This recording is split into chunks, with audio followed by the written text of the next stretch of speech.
Friends இந்த பட்டாணி பாருங்கள், நம்ம வீட்டில் செஞ்சதுன்னா யாருமே நம்ப மாட்டாங்க.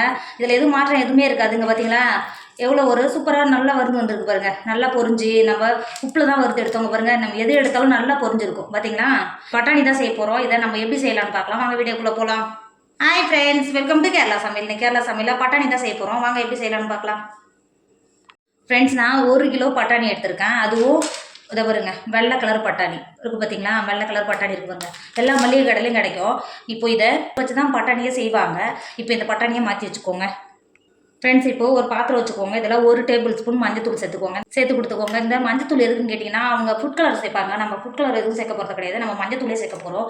இப்போ இதில் 2 டேபிள் ஸ்பூன் தண்ணி சேர்த்துக்கோங்க. ரொம்ப லூஸாக இருக்கக்கூடாது, நல்லா கொஞ்சம் கெட்டியாக இருக்கணும். இது இருக்குது பார்த்தீங்களா. 1 டேபிள் ஸ்பூன் மஞ்சத்தூளுக்கு 2 டேபிள் ஸ்பூன் தண்ணி கரெக்டாக இருக்கும். இந்த வருங்க, இந்த அளவுக்கு மிக்ஸ் பண்ணி எடுத்தால் போதும். இப்போ இந்த அளவுக்கு நல்லா கலந்து எடுத்துருக்கோம் இல்லையா. இப்போ நம்ம ஏற்கனவே பட்டாணி எடுத்து வச்சோம் பார்த்தீங்களா. இப்போது அது கூடவே இதை சேர்த்துக்கோங்க.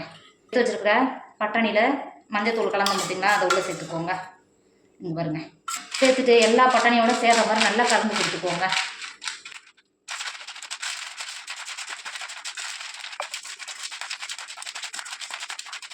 ஃப்ரெண்ட்ஸ் இப்போ பாருங்கள், நம்ம கலந்து எடுத்தது எந்த அளவுக்கு இருக்குது பார்த்தீங்களா. இப்போ ஒரு மஞ்சள் கலர் இருக்குது பார்த்தீங்களா, இப்படி தான் இருக்கணும். தண்ணி எக்ஸ்ட்ரா ஆகக்கூடாது. இதை பாருங்கள், நம்ம சேர்த்த 1 டேபிள் ஸ்பூன் மஞ்சள் தூளுக்கு 2 டேபிள் ஸ்பூன் தண்ணி கரெக்டாக இருக்குது. இதை இருக்குது பார்த்தீங்களா. இதை நான் வறுத்தெடுக்கிறதுக்கு 1 கிலோ உப்பு எடுத்திருக்கேன். இந்த உப்பில் தான் நம்ம பட்டாணியை வறுத்து எடுக்க போகிறோம். நமக்கு பட்டாணிக்கு தனியாக உப்பு சேர்க்கணும் அவசியம் கிடையாது. நம்ம சாப்பிடும்போது லைட்டாக மேலே இருக்கிற தோலுக்கு மட்டும் ஒரு உப்பு இருக்குது பார்த்தீங்களா, அது நம்ம உப்பில் வறுக்கிறதுனால தான் இருக்குது. உங்களுக்கு உப்பில் வறுக்க விருப்பம் இல்லைன்னா நீங்கள் மணல் கூட கூட்டி வறுத்துக்கலாம். மணல் கூட்டி வறுக்கும்போது நீங்கள் உப்பு சேர்க்க வேண்டியது இருக்கும். அதனால் நீங்கள் உப்பில் வறுத்தா தான் உப்பு கரெக்டாக இருக்கும். நம்ம சாப்பிடும்போது உப்பெல்லாம் கரெக்டாக இருக்கும். இது வரைக்கும் பார்த்தீங்களா.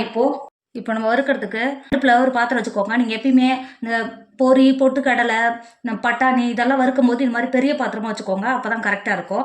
இப்போது இதில் ஒரு கிலோ உப்பு உள்ளே சேர்த்துக்கோங்க. உப்பு சேர்த்துட்டு நல்லா கலந்து கொடுத்துக்கோங்க. இருக்கு பார்த்தீங்களா, நல்லா கலந்து கொடுத்துக்கோங்க. உப்பு நல்லா சூடாக இருக்கணும். நல்லா ஒரு 10 நிமிஷத்துக்கு நல்லா ஹீட் பண்ணிக்கோங்க. நல்லா சூடாக்கிக்கோங்க.